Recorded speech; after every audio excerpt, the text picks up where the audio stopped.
আর কাছেই হয়েছিল শিক্ষা জীবন। মনে পড়ে সেই স্কুলের কথা, মনে পড়ে সেই স্কুলের দুষ্টামিগুলো, আর সেই দুষ্টামি দেখে শিক্ষকের শাসন।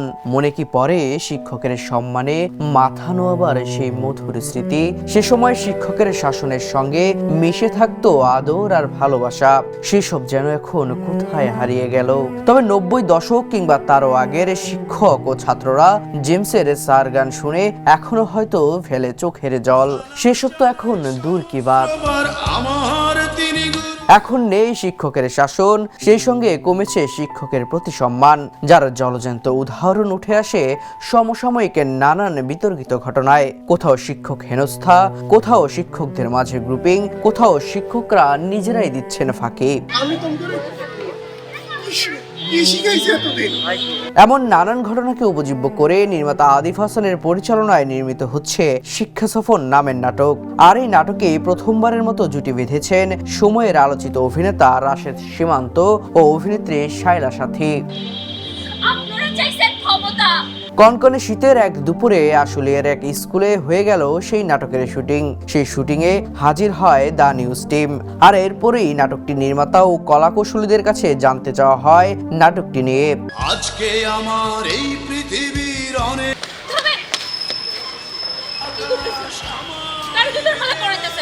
শুরুতে নাটকের নির্মাতা আদিফ হাসান বলেন, গল্পটা হচ্ছে শিক্ষা কেন্দ্রকে নিয়ে করা। একটা শিক্ষা প্রতিষ্ঠান কিভাবে চলতে হয়, ছাত্রদের কর্মকাণ্ড কি হওয়া উচিত, তাদের একটা ছাত্র জীবন কেমন হওয়া উচিত, শিক্ষকদের জীবন কেমন হওয়া উচিত, এটা নিয়েই একটা সুন্দর গল্পে নির্মিত শিক্ষা সফর। এরপর কথা বলেন এই নাটকের মূল দুই চরিত্র শায়লা সাথী ও রাশেদ সীমান্ত।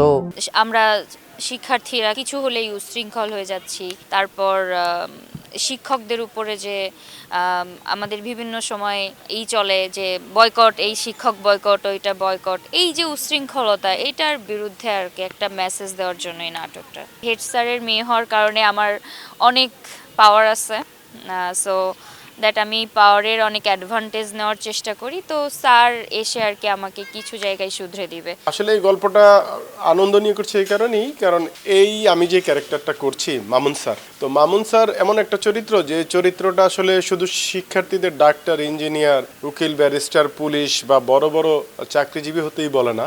সে বলে যে তোমরা জীবনে যা ইচ্ছা তাই হও, তার আগে মানুষ হও। শায়লা সাথী ও রাশেদ সীমান্তই শুধু নয়, শিক্ষা সফরে নিজেদের চরিত্র নিয়ে বলেন অন্যরাও। আমরা প্রায় শুনি যে শতভাগ ফেল করছে কোনো স্কুল, শতভাগ ফেল করছে। তো এটার কারণ কি? শতভাগ কেন ফেল করবে? এটা কি ধরনের, মানে কি কি কারণে হতে পারে, কি সব ঘটনার ঘটে এসব স্কুলে? আসলে মূলত ওই ব্যাপারগুলোই তুলে ধরা হয়েছে এই গল্পে। স্কুলে যে হয় না যে আপনার গভর্নিং বডির মেম্বার থাকে, তার ছোট ভাই হচ্ছে আমি।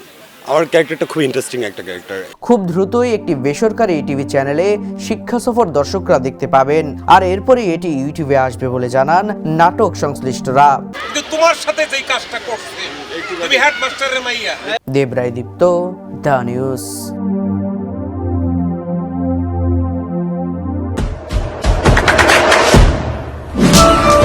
দেশে দেশে সবার সাথে দ্য নিউজ।